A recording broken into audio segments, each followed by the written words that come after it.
this podcast.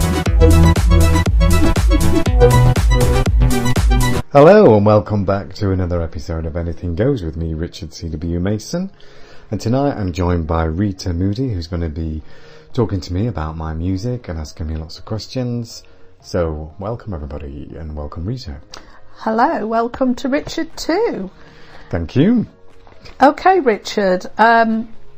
Obviously I've got one of your CDs, so I'm really intrigued as to when did you start your music? Well, when I was at school, I think I started writing lyrics and doing some songs at school, you know, as you do in the music classes and things. It weren't till, I think, about 1995, I was in my first band. They were in Doncaster, a band called Under.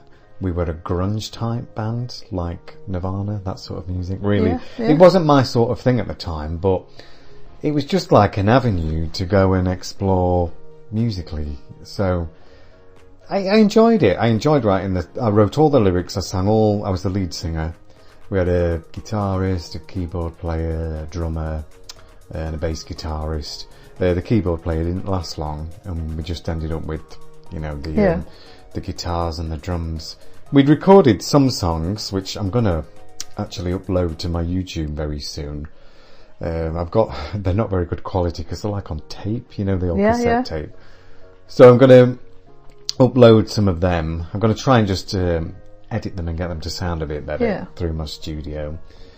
So that was a really good experience, and I was with Under from, I think it was July, August 95 till about July, August 96, and we did Custwood Hall Festival. We recorded an album at the Afro-Caribbean Studios in Doncaster. Wow. And then it just got to a point where I felt it was the right time to leave. Nothing was really progressing on from there. And then in the late 90s, I just did some demos in different studios and things like that. And then in the early 2000s, I worked with a guy in Gainsborough called Rick Keaton and did about half an album's worth with him. Right. And then after that, I worked with a studio called Muso's Wire, which they was actually on the Trent side at East Ferry. Okay, Yeah, East Ferry's where the Glengarry pub used to be, isn't it? Yeah. So there was a little studio in like a converted like garage there. Sadly, the guy I worked with back then in 2002 did a whole album with him called Storm Chaser. If you remember, I remember Storm Chaser. I gave you a copy of the CD that year. Yeah, that's right. Still got it. Used to see you that year. So, yeah, sadly he died in 2008. He had a heart condition, and he did used to talk about his health, but you never really take it in, do you? When somebody says they're ill, and we had such a good 6 months. It was literally from June till December, writing and recording. I wrote all the lyrics, he did all the music, and it was a fantastic time looking back. And that album has stood the test of time. It's still quite popular, you know, popular type of music now. So I worked with him in 2002. 2003 I worked with a musician called Jamie from Doncaster. Again, it was around the area where the band lived, in the same sort of area. I worked with him in 2003, and we did an album together in about 6 months again. Started in about June time, and it was finished for Christmas, called A Million Miles, which is also on Spotify. And then after that, it was a mixture of a few karaokes and talent shows and things, and I sort of gave up for a while. I struggled to find people to work with. So no chance of starting a band again and just want to be solo? I look back on the struggle with the band, and the more people you've got to work with, the more people there is to fall out, isn't there? Yeah. It's like when there's just you or a duo. I did look at starting a duo back in the sort of late 90s before I moved to the Gainsborough area. I auditioned keyboard players and guitarists, and people would turn up and they'd lied about their abilities of, you know, they made out they could just turn up and we'd be writing songs there and then. I was there with all my lyrics, and then I just couldn't seem to find anybody that fitted with me to have that sort of musical partnership. So I gave up for from the mid-late 2000s, I just literally gave up on writing for probably 10 years or more. Yeah. And other things sort of took over, you know, jobs and things in your life take over. So music just went to one side. And then it wasn't till, I think it was 2000, I was sat with all these songs just on a computer, and I thought, I need to get them out there. And it's so easy, it's easier to get things on Spotify and iTunes and things nowadays and get things published as like doing these podcasts. So I thought, right, I'm going to put Storm Chaser on first. So it was like 18 years since I recorded Storm Chaser with Dan. It went on Spotify. And then about 3 months later, I put A Million Miles on as well. That most of the tracks I recorded with Jamie from Doncaster, but some of them were with Rick. It was like a best of sort of CD, albums, the online albums. And then we were locked down in 2020 because of, you know, COVID and things. So I started to get creative again. The Christmas of 2020, the lockdown year, some friends had bought me a really good studio microphone. And I've not hinted that I wanted one or anything, you know. So it was your nudge, was it, yeah, do you think? In the summer of 2020, when we was allowed to, you know, socialise a bit more, the company I work for, there was a talent show within the company, and you could write a little song or a jingle or something. Yeah. So I wrote a song for this talent show, and I played it to this friend, and I said I'd started to build a bit of a studio at home, so I think they took the idea from that and thought, we'd probably really like a microphone for Christmas. So when this microphone came, I was just like, wow, and, you know, I'm going to have to use this. So I sort of put together a better studio with a computer and the interface and everything and the new microphone. And then we got locked down again. So I thought, I'm just going to start putting pen to paper. The first thing that came to mind was the title, Night Driving. And I had that title for weeks and weeks before I literally did anything. The first song I wrote for the new album that's out at the moment, Night Driving, the first song I wrote was Falling, which is track 2. Yeah. And then Night Driving, I think, was the second track I wrote. But it was a slow process because I started in, I think it was 2021, just writing lyrics, and it was around this time last year when I actually started to put the album into full production. Yeah. Again, I was struggling through the lockdowns. I was working with people online through like a musician's company in this country. But again, I was struggling to find people to gel with to actually get the gist of what I was looking to work with. So I joined another more international musician's company. Yeah, I want to talk to you about that. Yeah. Because I've seen some of the videos and I'm absolutely mesmerised with some of them because I always think, I wonder how Richard came to put that video together, because obviously you have lots of scenery, you have people involved. Then I think, that looks like Richard, and then when I've spoken to you, you've said it's not. So how do you get the video to go with your song? Well, I think as soon as I've finished a song, I've got a video in my head, and I think, it's either outdoor and it's like trees and landscapes, or it's the sea, or it's at night, or it's people, or it's a busy city. I sort of get the feel for the song. Yeah. And I'm picturing the video in my head. And because it's been winter, it's been like hard to get out and film anything.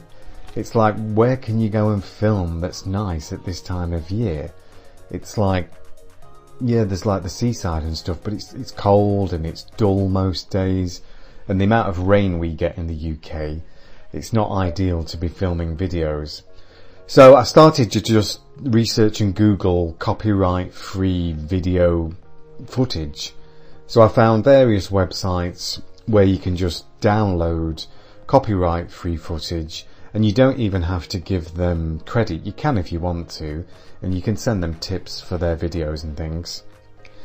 So that's how the videos came about. I would think of a theme and then just download the footage and then put the video together. Is the single version of This Is Not a Love Song. The album version, there's a bit of a secret to the album version. Okay. Because you heard the album version first, didn't you? So the album version, I worked with a musician in Sri Lanka. And to cut a long story short, This Is Not a Love Song is not actually This Is Not a Love Song. It was meant to be another song. And he edited my vocals onto this track that he'd produced for me. And it just didn't sound right. So he sent me an instrumental of the song that was not This Is Not a Love Song. And I just played it over and over for about 3 days. And I started to get This Is Not a Love Song in my head. The chorus and the verses just came. And I thought that is like 10 times better than what it was. Yeah. So it was called something, I'm not going to say what it was called, but it was something totally different to what it is now. Well, that is my absolute all-time favourite, and my granddaughter Ellie, you gave her a complimentary CD, and she plays that track over and over as well. So she loves it, I love it. So that was just a little bit of a taster of the song, but obviously you've got lots of other. Have you got another single out? Yeah, well, just before Christmas, I released Need You Tonight, which was the first brand new single I'd released in a long, long time, which I was quite excited about. I also released Undecided 22 remix earlier on last year. Yeah. But Need You Tonight I released, I think it was the 1st or 2nd of December last year, and I got some fantastic feedback from that, and I've had some good Spotify hits and YouTube hits as well. And then this single, This Is Not a Love Song, the single version, it's been out about a month now. It was released early March. The next single's going to be Never Give Up. The single version of that song. It's got more of a summer feel to it, and a friend is doing some backing vocals as well on that, so we're just playing around with that at the minute, and that's going to be released late May, and that will be the final single from the Night Driving album. Okay. I think 3 singles from an album. Some people do 4, but I think 3 is fine. I think. Yeah, I mean the whole CD is good. But you always tend to have one, I think, that's always your favourite on it. And then obviously you play that quite a lot, and then you think, I'll listen to the rest of the album now, and then, I know sometimes I'm driving along and there's tracks I skip and I think, oh no, I'm not in the mood for that today. And there's some tracks I skip all the time. Some tracks that I liked a lot while recording, I don't like so much now. Maybe because I've heard them all hundreds of times. Yeah. So you've got a new album coming out then? Yeah, I'm about halfway through the next album. Oh right, okay. It's a bit different, but not too different to the last album. It's more upbeat. It's more dancey. It's more. I like that one then. It's sort of, I think the last album was 80s, 90s themed. That's what I was aiming for. Yeah. With a little bit of up to date.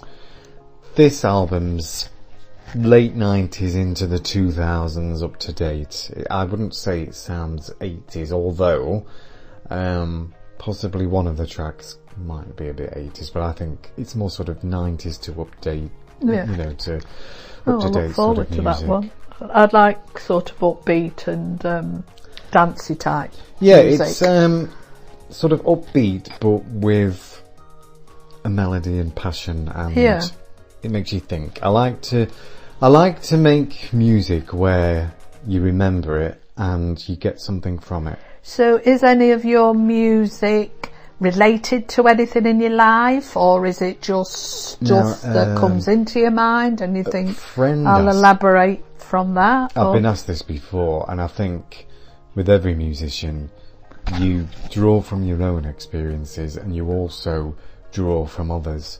So I can be sat just talking to a friend, and you know, possibly things you've said to me in the past might have given me ideas for bits in the song, or other friends. So yeah, you sort of have to be careful what you say to your songwriter friends, because bits might go into songs.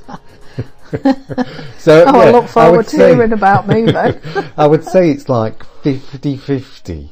Yeah. But I think the next album is probably more like 80% me and 20% writing from others, because it is quite a personal album, just as Storm Chaser was. Yeah.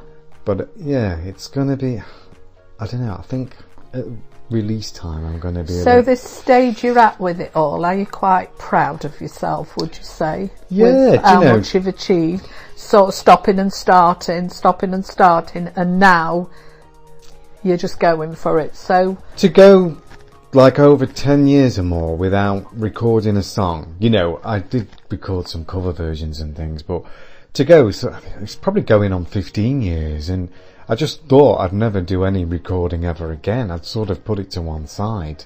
Yeah. And then, I don't know, I think I can't give the lockdown all the credit, but because I'd wrote lyrics, bits and bobs for years on and off, and put them in a drawer and a book and stuff, but I think, yeah, 2020 sort of just pushed me back into it, and then the friends buying the microphone just sort of said, yeah, you know, carry on and, you know, get something written. So to have got this last album, you know, finished and out there, it's unbelievable in many ways. And I'm literally halfway through the next. So yeah, I'm looking forward to more and more. I would, my plans after the next album is going to be called Time Travel, because it does travel backwards and forwards. A good title, actually. It does travel over about a 20-year span of probably my life and other people's. It spans over 20 years. Maybe, well, a little bit more, about 20 to 25 years. So that's why I've called it Time Travel, because it's travelling backwards and forwards in my life. Maybe throughout your life, maybe the stops and starts, you weren't ready, and now you're that bit older, you've maybe, you know what I mean, grown into it now, and you know, sort of, because like I said, you know, I'm fascinated at all the different countries that are involved in mixing the music, putting the words to a piece. I have musicians on the Night Driving album. I've worked with musicians in France, Italy, Argentina, Sri Lanka, Maryland, Canada, and a couple more as well for some of the remixes.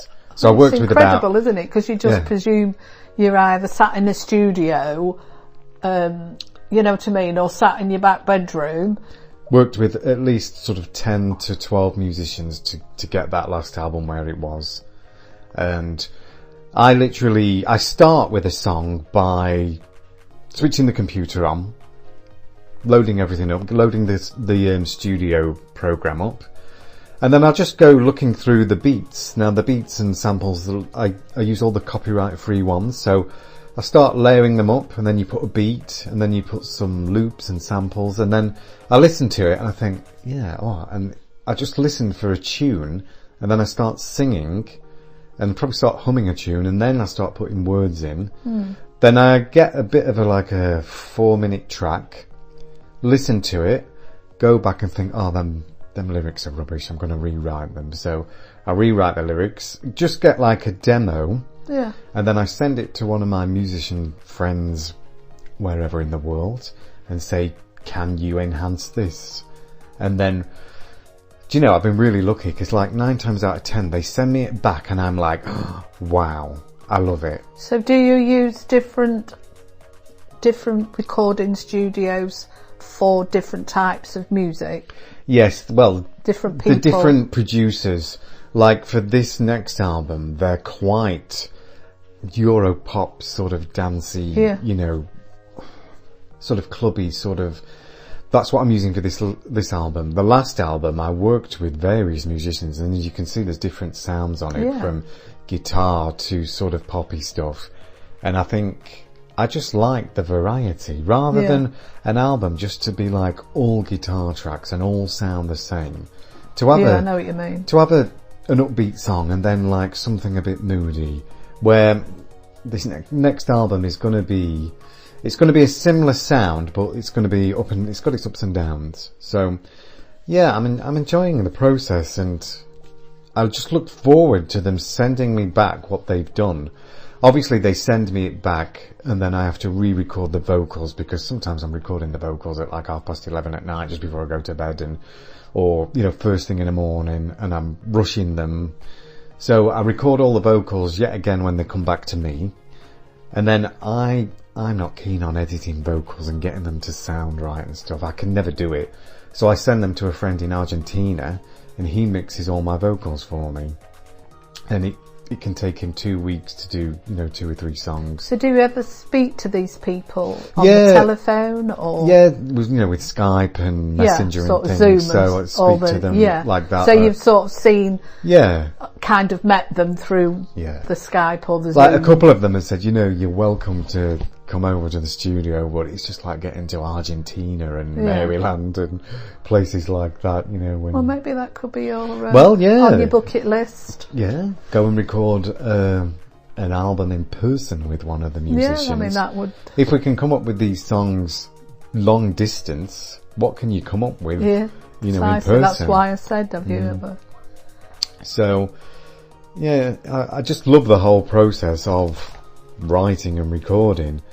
And I'm getting a couple of female friends involved with backing vocals and things on this next album. If you ever need a backing vocal, I'm sure I could have a go. Can you hold a tune? Could always give it a go. So yeah, plans coming up for the future. Next album, Time Travel. Yeah. Hopefully out. The next single from the last album, Never Give Up, is going to be out sometime in May, late May. Then I'm hoping for like a July or early August release of Time Travel, and the first single possibly might be out in late June time, just as a bit of a teaser into the next album. And then it's all sounding good. Getting some radio play as well on Lincolnshire Radio. Yeah.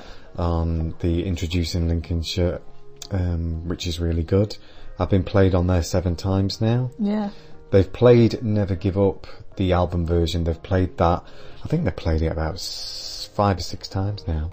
And then they recently played This Is Not a Love Song last week. And it's really good. It gets you Spotify downloads and YouTube views. Yeah. I'm over 2,000 views on YouTube in like 3 weeks for This Is Not a Love Song. So I'm also looking at going into Radio Lincolnshire, because you can do a live set on the night as well. Yeah. Where I don't work with I don't have a guitarist or anything, and I don't play guitar good enough, so it would be singing to my own, you know, recorded backing tracks, or if I could get a guitarist interested. But they've approached me about that, and I've said, yeah, put me down. So yeah, that'd be good. And a couple of people have asked me if I'm going to get into live gigs and stuff, and I said possibly, you know, later in the year. That'd be good. If there's any sort of avenues open up for that, I would. So yeah, I think it's pretty much covered anything. Any more questions you want to ask me? Well, I was going to sort of say that I found it all interesting, because obviously I've sort of texted you and rung you and said, oh, have you got to do this and have you got to do that? But it's actually nice sitting and talking and asking questions, and then you've given me the answers, and so obviously you have a better understanding of what you're up to with it all. Yeah. But you do seem to be doing great. As I say, I look on YouTube, I've got Spotify downloaded, so I listen to your music there on both. I've got the CD in the car, so I'm listening to you in the car. Well, that's one thing a few people have said to me. They said, your CD has been in my car CD player since you gave me it. Yeah. Like months. And they says, I've not took it out, it's just constantly in. Well, I had it in the house playing, and then I was going on a long journey. My mum, bless her, she says, so I don't listen to anything else. Yeah. Oh yeah, your mum will be really proud. She chose me over Celine Dion. And would. ABBA. So I must be good. We're going to say bye for now. Thanks for joining us on this episode. Thanks for joining us. Lovely Thanks for joining us, interviewing Rita, you tonight, Richard, and all the best. And I can see you being up there at the top, so let's keep going. Just before you play, a couple of people have asked me. They said, "Do you do it so you want to be?" You know. Yeah. Years ago, like the 20 years ago sort of thing, I would have said yes. Yeah. But now, when I'm in my mid-40s, like I've said, it's just creating the music and getting it out there rather than being on TV. There's no Top of the Pops and stuff anymore anyway, but to do some live gigs and to have your music, you know, recognised, you know, possibly in the album charts or whatever. That would be. I don't do it for the fame, and I don't expect to be billionaire, but just to do it. But it would be the icing on the cake. It would be good. Whether it will ever happen, I don't know, but I do it for the love of the music at the end of the day, because I love doing it and I love creating just this rough demo and ended up getting it back and working on it more and getting this finished song, you know. Yeah. No, I can see all that. I can see you've got a passion now. Yeah. So I've known you quite a long time, but I can see the passion now in the music. Mm-hmm. So we'll say bye for now. Bye for now. Thanks for joining us today.